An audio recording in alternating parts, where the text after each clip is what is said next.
எங்கள் ஏரியாவில் ஒரு கடை ஆரம்பிச்சிருந்தாங்க. அந்த கடையை ஆரம்பிக்கும் போது பிரம்மாண்டமாக ஃபங்க்ஷன்லாம் வச்சு செம்மையாக ஆரம்பித்தாங்க. ஒரு 6 மாதம் 6 மாதம் போனதுக்கப்புறம் அந்த கடையை அப்படி கொஞ்சம் கொஞ்சமாக டல்லாகி ஒரு நாள் ஷட்டர் க்ளோஸ் பண்ணிட்டாங்க. அப்புறம் ஒரு மாதம் கழித்து வேறொரு கடை அந்த இடத்துல இப்போ அந்த கடை நல்லா போய்கிட்டு இருக்கு. இது மாதிரி நான் நிறைய இடங்கள்ல நான் பார்க்குறேன். இதுக்கு பின்னாடி இருக்க பிரச்சனைகள் என்ன, இதற்கு விடை தெரியாத இந்த மர்மங்கள் என்ன, இதை பற்றி நம்ம இந்த வீடியோவில் விரிவாக பார்க்கலாம் வாங்க. என் பேர் கார்த்திகேயன், நிதி ஆலோசகர்.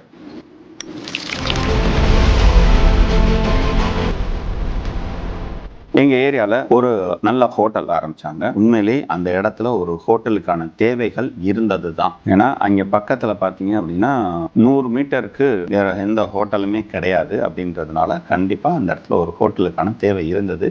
கடையை நல்லபடியாக ஆரம்பித்தாங்க. ஆனால் ஒரு 6 மாதம் போயிருக்கும். ஆரம்பித்த வேகத்தில் அப்படியே தானே கொஞ்சம் கொஞ்சமாக டல்லடிக்க ஆரம்பித்தாங்க. நானுமே கூட அந்த ஹோட்டலில் புதுசாக ஆரம்பிச்சிருக்காங்களே, என்ன இருக்குது எப்படி இருக்குது போய் பார்க்கலாம் அப்படின்னு சொல்லிட்டு போய் சாப்பிட்டு பார்த்தேன். என்னால் பிடிச்சிருக்குன்னு சொல்ல முடியல, பிடிக்கலன்னு சொல்ல முடியல. ஒரு மாதிரி நியூட்ரலாக இருந்தது. அதாவது அந்த ஹோட்டலில் ஒரு சிறப்பான ஒரு விஷயம் அப்படின்றது ஒன்று இல்லை. இப்போ உதாரணத்துக்கு திருநெல்வேலி இருட்டுக்கடை அல்வா சொல்லுவாங்க இல்லையா, கிட்டத்தட்ட எல்லாருக்கும் போய் சேர்ற அளவிற்கு அவங்களுடைய குவாலிட்டி, அந்த ப்ராடக்ட் சூப்பராக இருந்திருக்கு. ஸோ அதை தொடர்ச்சியாக வாங்கி மக்கள்கிட்ட அது ஒரு நல்ல பேரை உருவாக்கி இருக்கு. அந்த மாதிரியான ஒரு யூனிக் செல்லிங் பாயிண்ட் வேணும். யூனிக் செல்லிங் பாயிண்ட்ன்றது ஒரு விஷயம்தான். இன்னைக்கு தேவை கூடுதலாக மார்க்கெட்டிங்கும் வேணும். இப்போ நீங்கள் ஒரு கடையை ஆரம்பிக்கிறீங்க, உங்கள் கடையில் மிகச்சிறப்பான ஒரு உணவையோ இல்லைன்னா ஒரு பொருளையோ நீங்கள் மக்களுக்கு கொடுக்குறீங்க. ஆனால் அது மக்களுக்கு போய் சேர்றதுக்கு பல காலமாக. அப்போது அதற்கு முக்கியமாக நம்ம செய்ய வேண்டியது மார்க்கெட்டிங். சிறப்பான ஒரு மார்க்கெட்டிங்கை செஞ்சுட்டு அதற்கு அடுத்து அந்த யூனிக் செல்லிங் பாயிண்ட் இருந்ததுன்னா இன்னும் வேகமாக மக்களுக்கு போய் சேர்றதுக்கு வாய்ப்பு இருக்குது. ஃபார் எக்ஸாம்பிள், எங்கள் ஏரியாவில் ஒரு கடை ஒன்று ஆரம்பித்தாங்க. அந்த கடை வர்றதுக்கு முன்னாடியே தானே அந்த கடை வர்றதுக்கான அறிகுறிகள் அங்கங்கே தெரிய ஆரம்பிச்சிச்சு. 15 நாட்களில் இந்த கடை இந்த இடத்துல ஆரம்பித்த போதுன்னு போஸ்டர் ஓட்ட ஆரம்பித்தாங்க. அதற்கு அடுத்து ஒரு வாரத்துக்கு முன்னாடி இன்னொரு போஸ்டர் ஓட்டினாங்க. அதில் கடையை ஆரம்பிக்கிற அந்த வாரம் தள்ளுபடி கொடுக்க போகிறோம் அப்படின்னு சொல்லியிருந்தாங்க. ஒரு எதிர்பார்ப்பு கிரியேட் பண்ணாங்க. இந்த மார்க்கெட்டிங் செம்மையாக ஒர்க் அவுட் ஆச்சு. அதாவது marketing plus unique selling point.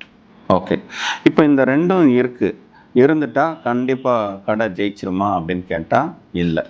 இது ரெண்டும் இருந்தாலும் கூட சில சமயம் கடைகள் தோற்று போவது உண்டு.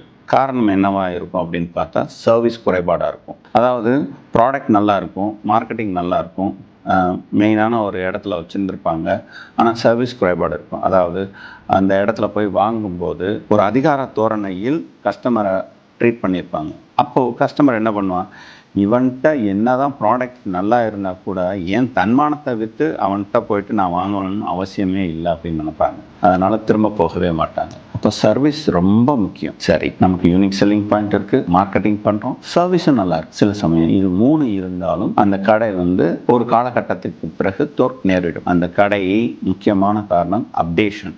காலத்துக்கேற்ற மாதிரி அப்டேஷன் நடக்கணும். இன்னைக்கு கிரியேட்டிவாக என்ன பண்ண முடியும், இன்னும் புதுசாக என்ன பண்ண முடியும் அப்படின்னு சொல்லிட்டு யோசிக்கணும்.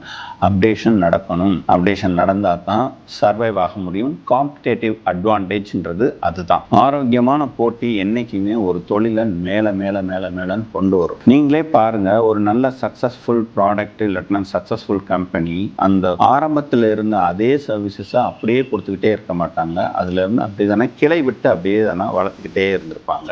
இந்த 4 விஷயங்கள் நடந்தாலும் சில சமயம் பிரச்சனைகள் வரும். அது எப்படி வரும் அப்படின்னா, அரசாங்கம் புது ரூல்ஸ் கொண்டு வருவாங்க. அந்த ரூல்ஸ் மக்களுடைய நன்மைக்காக அவங்க இந்த மாதிரி கொண்டு வரும்போது, ஆனால் தொழிலில் அதை நடைமுறைப்படுத்துவதில் பல சிக்கல்கள் இருக்கும், இல்லை புது செலவுகள் இருக்கும். அப்போ அந்த செலவுகளுக்கு நம்ம தயாராக இருக்கணும். அப்படி தயாராக இருந்தால் கண்டிப்பாக சர்வைவ் ஆகிடலாம். ஹோட்டல் பிஸ்னஸில் இது நடந்தது. ஒரு காலகட்டத்தில் ஹோட்டல்களில் எப்படி வேணாலும் சமைக்கலாம், அதை பற்றி யாரும் இன்ஸ்பெக்ஷன்லாம் பண்ண மாட்டாங்க அப்படின்னு இருந்தது. திடீர்னு அரசாங்கம் ஒரு ரூல்ஸ் கொண்டு வர்றாங்க. இன்ஸ்பெக்ஷன்ஸ் பண்ணுவோம், FSCCI லைசன்ஸ் எடுக்கணும், இந்த மாதிரியான ரூல்ஸ் எல்லாம் கொண்டு வர்றாங்க. அப்போ அந்த ரூல்ஸுக்கு ஏற்ற மாதிரி இவங்க அந்த கிச்சனை மாடிஃபை பண்ணணும். மாடிஃபை பண்ணுறது மட்டும் இல்லாமல் அரசாங்கம் சொல்கிற அந்த ரூல்ஸை ஃபாலோ பண்ணணும். அண்ட் FSCCI லைசன்ஸ் எடுக்கணும். எடுத்து அதை சர்வை பண்ணணும். அப்படி சர்வை பண்ண நிறுவனங்கள் தொடர்ந்து சக்சஸ் பார்த்துக்கிட்டே தான் இருக்காங்க. இதற்கு அப்புறமாவும் பிரச்சனைகள் வரும். என்ன விதமான பிரச்சனைகள் அப்படின்னா, பல இடங்கள்ல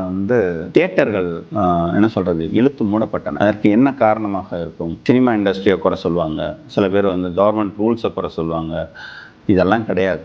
இவங்க நான் சொன்ன இந்த 5 விஷயங்கள் இருக்குல்ல, காலத்துக்கு ஏற்ற மாதிரி மாற தவறியதனால் அந்த தொழிலை நடத்துகிறவங்களுக்கு நட்டத்தை பார்த்து அவங்க அந்த தியேட்டர் இழுத்து மூடப்பட்டிருக்கும். இதுதான் காரணம். ஆனால் இன்றைக்கும் சக்ஸஸ்ஃபுல்லாக ஓடிக்கிட்டு இருக்க பழைய தியேட்டர்கள் இருக்கத்தான் செய்யுது. கால மாற்றத்திற்கு ஏற்ற மாதிரி அந்த தொழில்கள் மாற்றத்துக்கு உள்ள வாங்கிக்கிட்டு தன்னை அப்டேட் பண்ணிக்கிறதுக்கு ரெடியாக இருக்கா? அப்படி இருக்குது அப்படின்னா நிச்சயமாக அந்த தொழில் வெற்றி பெறும். இப்போ நண்பர்களே, நான் உங்கள்கிட்ட ஒரு கேள்வி வைக்கிறேன். இதை தாண்டி வேறு எதுவும் காரணங்கள் இருக்குமா? அப்படி காரணங்கள் இருந்ததுன்னா நீங்கள் கமெண்ட்ல சொல்லுங்கள், நம்ம பேசுவோம் அடுத்த வீடியோவில்.